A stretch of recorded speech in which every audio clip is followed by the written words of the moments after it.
Credit. It's one of those things nobody really teaches you, but it affects almost every major financial decision you'll make for the rest of your life: your apartment, your car loan, your mortgage, and sometimes even your job application. If you're starting with no credit history at all, or if your credit has taken some hits and you're trying to rebuild, you've probably run into the frustrating catch-22: you need credit to build credit. Nobody wants to give you a card or loan because you have no track record. But you can't build a track record without getting a card or loan. Today I'm going to walk you through the exact steps to break out of that loop, starting from zero, and build a solid credit score in 12 to 18 months. Before you can build credit, you need to know what a credit score actually is and what it's measuring. Your credit score is a 3-digit number, ranging from 300 to 850, that represents how reliably you paid back money you borrowed. The higher the number, the better. Here are the general brackets to know: 580 and below is poor. 580 to 669 is fair. 670 to 739 is good. 740 to 799 is very good. 800 and above is exceptional. You want to be at 700 or above for most purposes. At that level, you qualify for most loans and credit cards at reasonable interest rates. Your score is calculated from 5 factors, and understanding them tells you exactly where to focus your energy. Payment history is the biggest factor at 35%. This is simply: do you pay your bills on time? Every on-time payment helps. Every missed payment hurts, and can stay on your report for 7 years. Credit utilization is second at 30%. This is how much of your available credit you're using. If you have a credit card with a $1,000 limit and you've charged $800, your utilization is 80%, which tanks your score. The general rule is to keep utilization below 30%. Below 10% is even better. Length of credit history is 15%. The older your accounts, the better. This is why you should never close your oldest credit card. Credit mix is 10%, having a variety of credit types like credit cards, installment loans, and so on. New credit is 10%. Every time you apply for new credit, it creates a hard inquiry that temporarily lowers your score by a few points. The single best tool for someone with no credit or bad credit is a secured credit card. Here's how it works. You put down a security deposit, usually between $200 and $500, and that becomes your credit limit. You use the card like a normal credit card, the bank reports your payments to the credit bureaus, and you build credit history. The key is that your deposit eliminates the bank's risk. That's why they'll approve almost anyone, even with zero credit history. The best secured cards I'd recommend looking at are the Discover It secured card, which gives you cash back rewards and automatically reviews your account for an upgrade to an unsecured card after 7 months. The Capital One Platinum secured card has flexible deposit options and also automatically considers you for a higher limit after 6 months of on-time payments. The Bank of America Customized Cash Rewards secured card is solid if you already bank with them. Once you get a secured card, here's the strategy: use it for 1 or 2 small recurring charges, like a streaming subscription or your phone bill, and set up autopay for the full balance every month.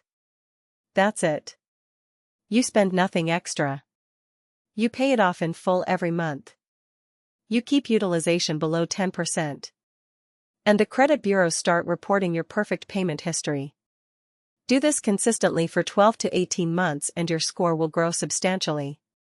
If you have a family member or close friend with a long credit history and good standing, ask them to add you as an authorized user on one of their older credit cards. Here's why this is powerful. When you're added as an authorized user, that card's entire history, including its account age, its credit limit, and its payment record, gets added to your credit report. You don't even need to use the card. Just being on the account as an authorized user can dramatically boost your credit score, sometimes by 50 to 100 points, within a month or 2. You don't need to actually have the physical card. Many people get added as authorized users on a parent's account that they've had open for 20 years, and they immediately inherit decades of perfect payment history. The risk to the primary cardholder is minimal if they don't hand you the card, you can't spend on their account without the physical card number. And you're not legally responsible for the debt. If you can combine a secured card with being an authorized user on an older account, you'll build credit significantly faster than using either method alone. A credit builder loan is specifically designed to help people establish credit, and it's one of the most underused tools out there. Here's how it works. You apply for a small loan, typically between $300 and $1,000, from a credit union, community bank, or an online company like Self or Credit Strong. But instead of receiving the money up front, the bank holds the full loan amount in a savings account. You make monthly payments over 12 to 24 months. At the end, the money is released to you. The benefit is that every payment you make gets reported to the credit bureaus as a successful installment loan payment. This builds both payment history and credit mix, 2 of the 5 factors in your score. When the loan is done, you also get the full amount back, so it's essentially a forced savings plan. Credit unions often have the best rates on credit builder loans. Online options like Self are easy to access if you don't have a local credit union. The downside is you're paying interest on money you're not actually using. But for building credit from scratch, the interest cost is usually worth the benefit. Now let's talk about the things that will slow you down or actively hurt your credit if you're not careful. Missing even one payment is the biggest mistake. A single 30-day late payment can drop your score by 50 to 100 points and stays on your report for 7 years. Set up autopay for at least the minimum payment on every account, then manually pay the full balance separately if you can. Maxing out your credit card is the second biggest mistake. Even if you pay it off in full every month, if the statement closes when you have a high balance, that high utilization number gets reported. Aim to keep your balance below 30% of your limit when your statement closes. Below 10% is ideal. Applying for too much credit at once is another common error. Every new application is a hard inquiry. Multiple inquiries in a short period signals financial desperation to lenders and temporarily hurts your score. Apply for new credit sparingly and only when you genuinely need it. Closing old credit cards is a mistake people make when they're trying to simplify. Closing a card reduces your available credit limit, which increases your utilization ratio. It also potentially removes history from your score. The only reason to close a card is if it has an annual fee you're not getting value from. Ignoring your credit report is also a problem.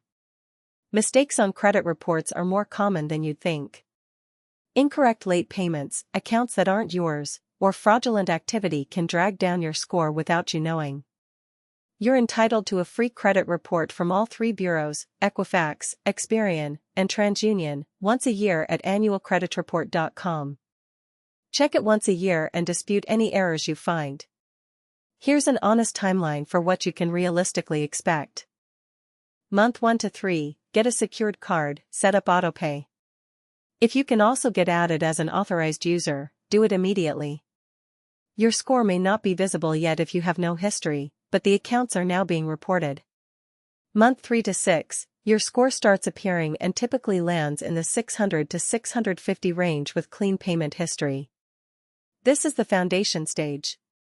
Month 6 to 12, with consistent on-time payments and low utilization, you should be in the 650 to 700 range. Your secured card may automatically upgrade to an unsecured card and refund your deposit. Month 12 to 18, 700 to 750 is achievable if you've been consistent. You can start applying for a regular unsecured credit card, one with actual rewards, to continue growing your credit mix and available credit. After 2 years of clean history, most people are well above 720 and qualify for the best rates on auto loans, personal loans, and eventually mortgages. The most important thing to understand is that there are no shortcuts. Every ad you see promising to fix your credit in 30 days for a fee is either a scam or doing something you can do yourself for free. The real method is boring: pay on time, keep utilization low, be patient. Here is exactly what to do this week. First, pull your free credit report from annualcreditreport.com and check for any errors or fraudulent accounts. Second, apply for a secured credit card. The Discover It Secured is an excellent starting point. Third, set up one small recurring charge on the card and enable autopay for the full balance. Fourth, if you have a trusted family member with good credit, ask about becoming an authorized user on one of their oldest accounts. Fifth, consider a credit builder loan from a local credit union if you want to accelerate the process. Do those things and stay consistent. Credit is not complicated, it just takes time and discipline.